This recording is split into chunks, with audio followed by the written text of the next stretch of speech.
एक तरफ सेना थी 11 अक्षौणी दुर्योधन की तरफ और एक तरफ थी 7 अक्षौणी, लेकिन सेना तो दोनों ही तरफ बराबर आ रही थी। 9 अक्षौणी उधर आ रही थी और 9 इधर जा रही थी। 2 कम क्यों हुई? एक अक्षौणी सेना संजय रहा था जो पांडवों का मामा था, वो केड़ में खातर कर दी दुर्योधन ने सुबाला मूर्ख को। एक अक्षौणी सेना जो भगवान कृष्ण की पांडवों की तरफ जाती उसे दुर्योधन मांग लिया, तो उधर 11 हो गई, इधर 7 रह गई। जिस समय तैयारी हुई युद्ध की, दोनों तरफ की सेना कुरुक्षेत्र के मैदान में जब खड़ी हुई हैं, तो भगवान कृष्ण नंद घोष रथ पर विराजमान हुए थे। उस समय कहा है पारथ ने कि प्रभु थोड़ी देर रथ मेरे बीच में खड़ा कर दो, जिससे मैं ये देखना चाहता हूं कि मुझे लड़ना किन किन से है। तो जब मध्य में रथ भगवान कन्हैया ने खड़ा किया था, सोता बोलो सबसे पहली नजर गंगा पुत्र भीष्म पर पड़ी, लेकिन बात पर बंद कर दो, इन्हें अलग बैठा लो, एक जगह रहेंगे तो बात करेंगे। यज्ञपति तुम ही तो बने हो, तुम्हारी ड्यूटी है।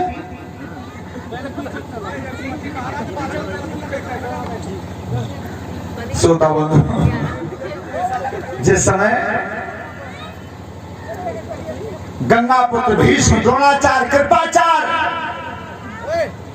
इन पर नजर डाली है और सब अपने भाइयों को देखा है, तब विचार किया पार्थ ने, अरे अर्जुन जब ये परिवार ही मर जाएगा तो फिर राज चलेगा क्या? उसी समय काया शिथिल हुई, अर्जुन के हाथ से गांडीव छूट गया। जब गांडीव छूटा तब ये दोनों हाथ जोड़ के भगवान कृष्ण से, प्रभु मेरी एक विनती है, मेरी एक विनती है, उसे ध्यान देकर के सुनो। हिम्मत हार गए थे अर्जुन परिवार को देख करके, और ध्यान रखना कितने भी बड़े बड़े सूरमा तुमने देखे हो, अगर कोई हारता है तो गहरे युद्ध में हारता है, अपने ही घर के भीतर। बड़े बड़े महारथी आज भी मौजूद हैं जो सामने एक एक गांव में अकेले ही टक्कर ले जाएं, पर अपने कुल के भीतर जब बजती है भीतर तो वो भी आ गया। तो आज अर्जुन ने और हाथ जोड़े भगवान के, कैसे?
लौटा के ले चलो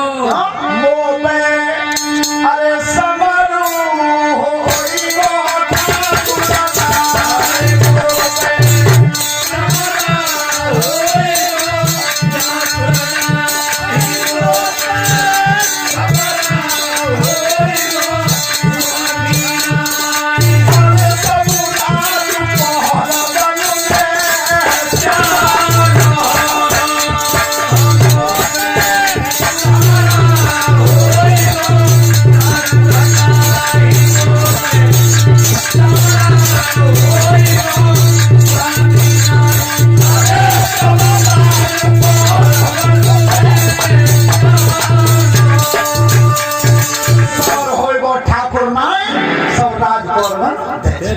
भगवान की बेर को जाई अर्जुन के पीछे और महाभारत की रचना और जय हिम्मत हार को। उस समय गीता का उपदेश किया भगवान ने, जिसमें 700 श्लोक हैं। यदा यदा हि धर्मस्य ग्लानिर्भवति भारत अभ्युत्थानम धर्मस्य तदात्मानं सृजाम्यहम् परित्राणाय साधूनां विनाशाय च दुष्कृतां धर्म संस्थापनार्थाय संभवामि युगे युगे। हे अर्जुन, जब जब हर युग में धर्म की हानि हुई है तब मेरा अवतार हुआ है। और जिन्हें तू जिंदा समझ रहा है ये मरे भाई तो सब पहले ही थे। मोह भंग हुआ है, धनुष हाथ में उठाया है। श्रोता बंधु, इधर भगवान कन्हैया नंद घोष रथ में विराजमान थे। उधर से सेनापति बने थे गंगापुत्र भीष्म और इधर से सेनापति बने थे धृष्टद्युम्न। तो भीष्म ने कहा था दुर्योधन 10,000 वीर रोजाना मारूंगा। कैसे कैसे वीर थे? 10,000 वीर रोजाना मारूंगा, पर बेटा एक बार ध्यान रखिए, 5 पांडवों में से किसी को नहीं मारूंगा। दुर्योधन ने सोची चलो 5 को तो और होता है। प्रथम दिन समाप्त हुआ। अर्जुन ने पूरी विद्या लगा दी, पूरा रण कौशल लगा दिया, लेकिन गंगा पुत्र भीष्म ने 10,000 वीर मार के शंख बजा दिया। दूसरे दिन 10,000 फिर मारे। 9 दिन हो गए। 9 कन्हैया ने संध्या के समय कही अर्जुन अब ही तो बाबई ना निपटे, लड़ाई जीतो एक। प्रभु क्या करूं, पूरे रण कौशल और मन से विद्या से युद्ध करता हूं पर कब्जा जाता नहीं। ध्यान रख लेना, तीसरी पीढ़ी का युद्ध था। ऐसा योद्धा था वो क्या जितने बाण सामने मारते थे पितामह उतने बाण पीछे मारते थे। तो अर्जुन सामने तो बचाते थे, पीछे मारते थे। इधर दुर्योधन पे अब समय गलत आ रहा है। दुर्योधन ने 9वें दिन संध्या को कही कि पितामह आप समझ पाए हम तुम्हारी बात। क्या तुम अन्न खा रहे हो, हमारा पाठ बजा रहे हो, 10,000 रोज मार रहे हो, 5 में तो एक नहीं मरो। बेटा ये तो मेरा प्रण था, मैं इनको नहीं मारूंगा। नहीं, पक्षपात कर रहे हैं आप, खा रहे हो मेरे, बजा रहे हो उनकी। तो गंगा पुत्र भीष्म जैसा महारथी नहीं हुआ आज तक। जब अपने ऊपर लांछन लगा तो हाथ उठा करके कह दिया 9वें दिन कि जाओ कल 5 पांडवों को मार। तो चैन तो मिले, एकदम बिगुड़ बच गया कौरवों के पक्ष में। इन्हें मारते अलग अलग कर दो, तुम इन्हें रोक ही नहीं सकते। ये तो उम्र ही ऐसी होते।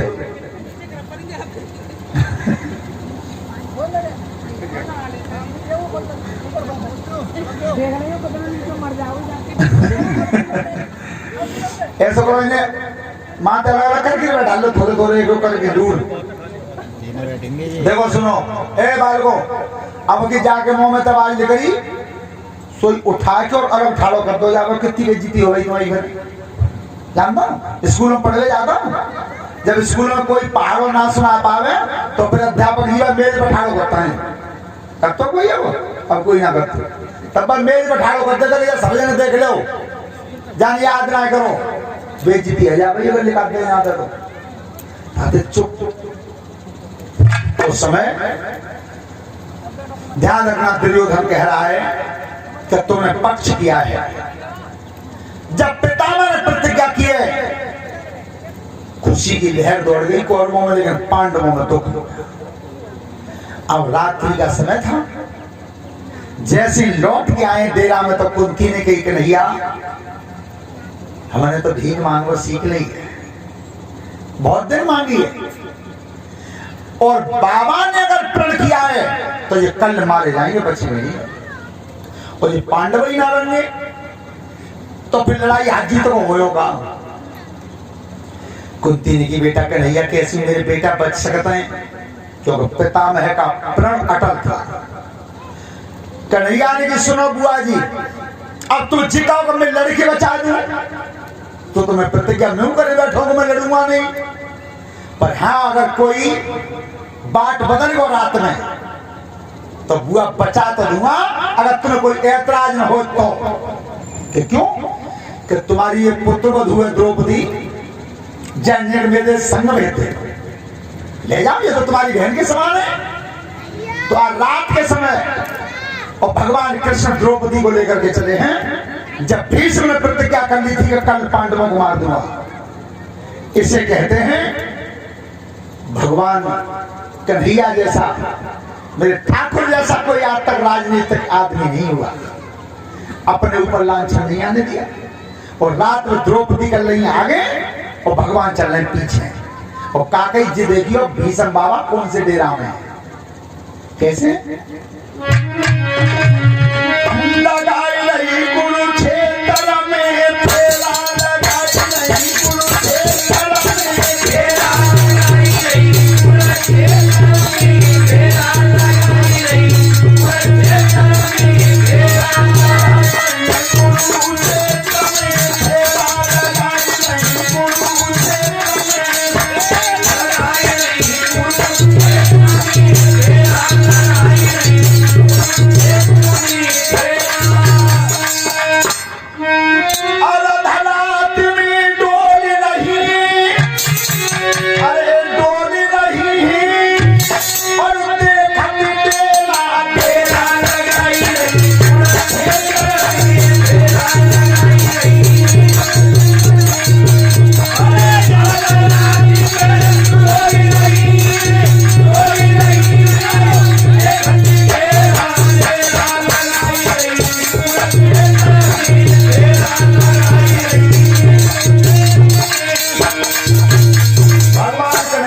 कह दिया था कि देखियो द्रौपदी के पिता में भीष्म कौन से डेरा में। और ध्यान रखना महाभारत के युद्ध में 3.5 जीव 18 दिन और 18 रात सोए नहीं।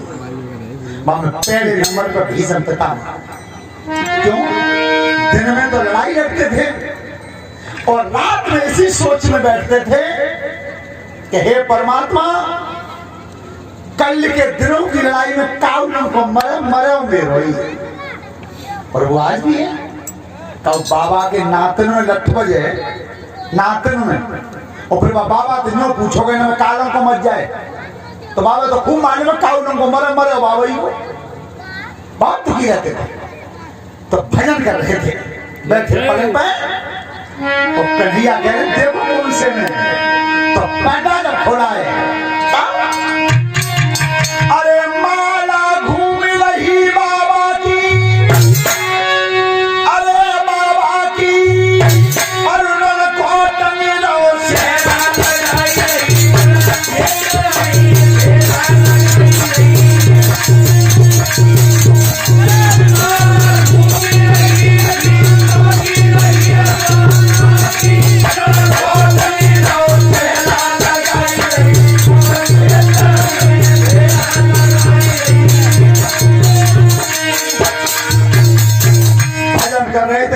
बैठे थे। द्रौपदी ने जैसे पर्दा खोल के देखा, सोई कन्हैया दे गई के भैया जाओ में, तो देखो एक काम करियो, आवाज दियो मत, मोते का छुपाइयो मत, केवल पैर छू लेना, दोनों हाथों से पैर छू लेना। अब द्रौपदी धीरे धीरे गई, न तो आवाज दी न छुपाई। और जैसे अंधेरा था, जैसे पितामह के पैरों पे हाथ रखे, तो जैसे हाथ रखे तो सीधे हाथ की नेक चूड़ी बजी। जब बजी सही समझ रही कि कोई न कोई दुर्योधन के पक्ष की नारी आई है, 5 छुई हुई। तो जानते ही हो, सास ससुर के अगर तुम पैर छुओई तो आशीर्वाद तो निश्चित मिले। कितनी लड़ाई हो, सास कितनी नाराज होए, और अगर बहू ने जाके 5 छुए तो इतनी तो मौत लेकर ये जा गई, बेटा खुश रहा।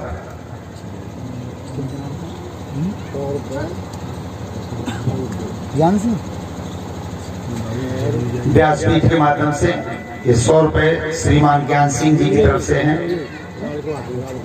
कौन से? जय श्रीमान राजकुमार सिंह जी की तरफ से हैं, व्यासपीठ के माध्यम से। शान मोहम्मद, और ये 50 रुपए शान मोहम्मद नगरिया से। धन्यवाद।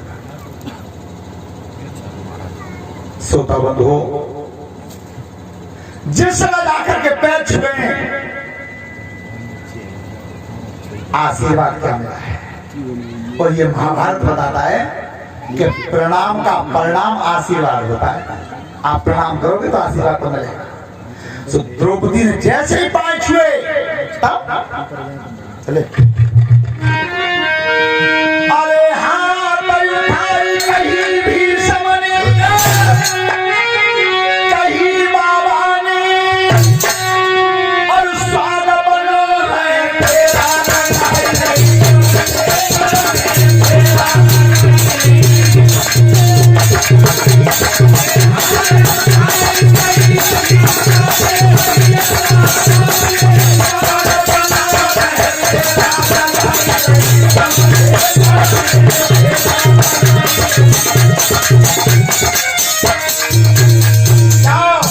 बेटी तेरा स्वाद बना रहे। लौट आई कन्हैया ने कहा कही कि भैया जी कही तेरा स्वाग बनो रहा, अब लौट के फिर जाओ।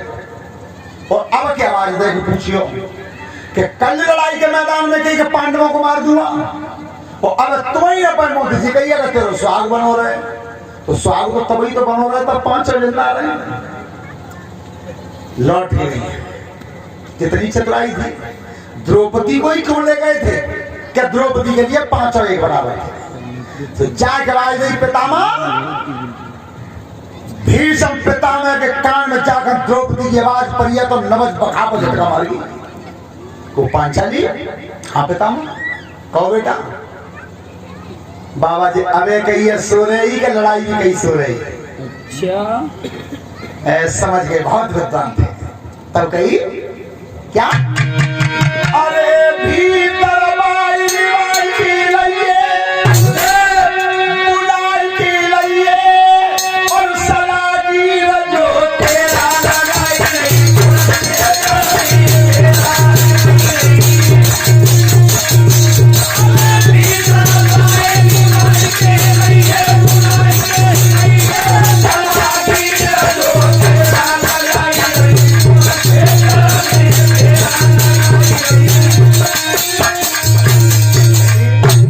इसका जवाब तुझे नहीं दूंगा मैं। पहले तो बाज वाला जो सरागीर बाज रहे होता है, समझ गए थे।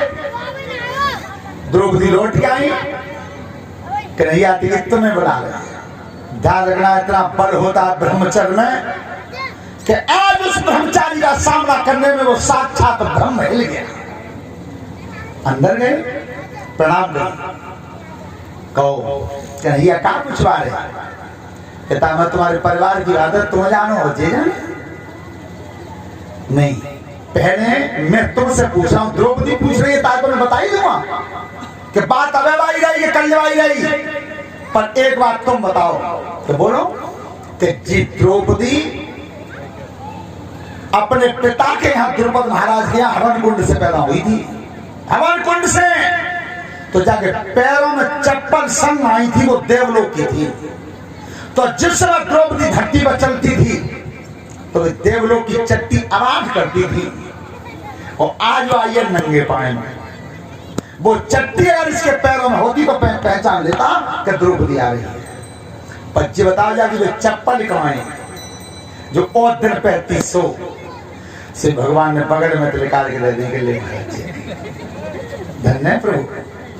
अरे जो संसार का 14 भवन का स्वामी है, जिसके सारे पर प्रलय होती है, बोले कि जब चप्पलें सारे ढूंढता तो प्रभु हमका गिनती में। पर सुनो कन्हैया, बात पर जेई रह गई जो अब कह रही है। पर तुमने मेरी प्रतिज्ञा तोड़वा दी है, पर एक प्रतिज्ञा तुमने तो करी है कि मैं हथियार नहीं उठाऊंगा। करिए कि हाँ करिए। तो मैं गंगा जी का बेटा नहीं हूं तो कल हथियार में उठाऊंगा। जा प्राण बेला भी रह लौट आए। कुंती ने की कन्हैया का हो कचना बुआ तुम्हारे बालक तो बच गए, पर मेरी बात गड्ढा में चली गई। मान कितनी धरा उठाई की। अब रात में उसी रात में अर्जुन को जगाया, अर्जुन उठाओ, क्यों जल्दी चलो। तो द्रौपदी छोड़ दी और अर्जुन संग लिए। और तब जाकर के कही पितामह क्या तो लड़को तुम बंद कर दो, इन्हें तो देख लेंगे हम। अर्जुन ने कही या तो तुम लड़ना बंद कर दो और या फिर क्या झगड़े की पंचायत कर दो। सो पिता मैंने कि अर्जुन आज मैंने जान ली जब पुरखा तिजा की औलाद दुखी है जाए तब फिर मर जाना चाहिए। सो कन्हैया ने सारो करो अर्जुन तेरे पीछे कैसे मरोए बाबा कैसे मरोए बेटा मैं अपना काल उसे बताऊंगा जिसके शीश में हस्तिनापुर का मुकुट होगा उसे ही बताऊंगा। अर्जुन ने की कन्हैया वो तो मुकुट होगा दुर्योधन भैया पे तो चलो आ जाओ। रात में पितामह के डेरा में तो लेकर के दुर्योधन के कक्ष में पहुंचे तो पहले ऐसी लड़ाई थी दुर्योधन ने बहुत आदर से बैठाया दोनों आओ कैसे आए तो अर्जुन ने की भैया ध्यान करो जिस समय चित्रसेन गंधर्व ने तुम्हें बांधा था और मैंने चित्रसेन को हराकर तुम्हें छुड़ाया था वन में तो तुमने एक बात कही थी अर्जुन जा एहसान के बदले में कछु मांग। मैंने कहा भैया आज नहीं मांगूंगा कल जरूरत हुई तो मांगे तो मांगो तो आज मांग रहा हूं थोड़ी देर के लिए अपना राज मुकुट दे दो मुझे बस। राज मुकुट ले लिया दुर्योधन से और लौट के कन्हैया पिलाया अर्जुन को और तब अर्जुन को पहनाया वो मुकुट और तब कही पितामह अब अर्जुन की तरफ देखो ये अर्जुन कौन है। पितामह ने कि इस समय ये पार्थ मेरे लिए हस्तिनापुर का राज है तो राजा हूं तो बाबा आप बता दो कैसे मरोए तब बताया है। पितामह क्या बोले ध्यान अरे कल फिर गढ़ जाएगी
झंडी वो पिछले जन्म में नारी और बेटा मेरे में वो आज ही नारी है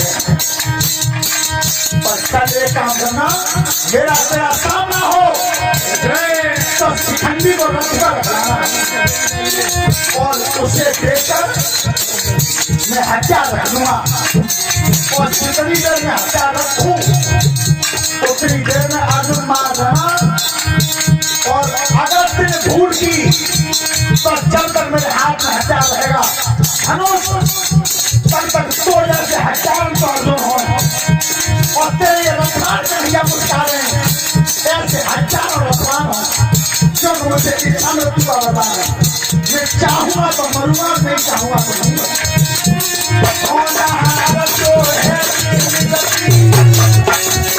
आलू कन्हैया मन मुस्काए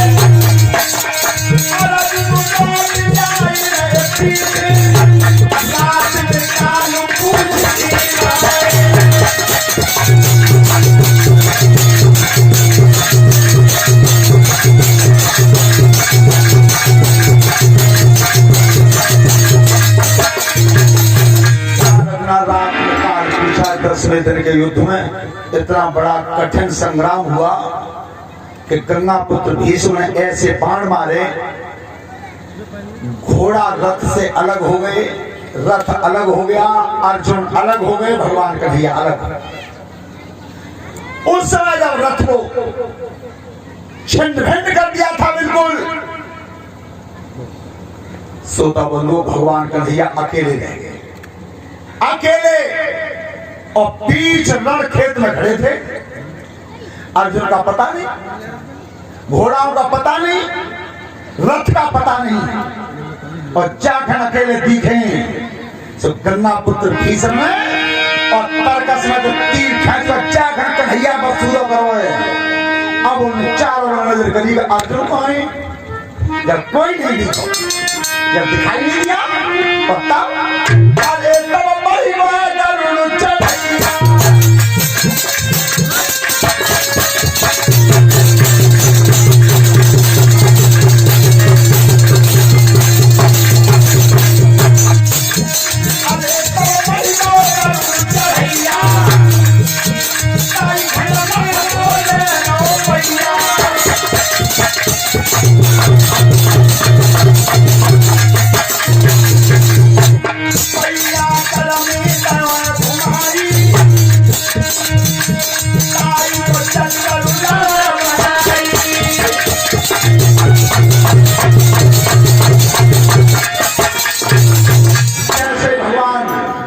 सब सुध भूले, ध्यान रखना, रथ का पहिया उठाया है और जो रथ के पहिया को लेकर के मारना चाहते थे, पितामह ने हथियार रख दे, जाए तो चाहते ही वो तुम मारो।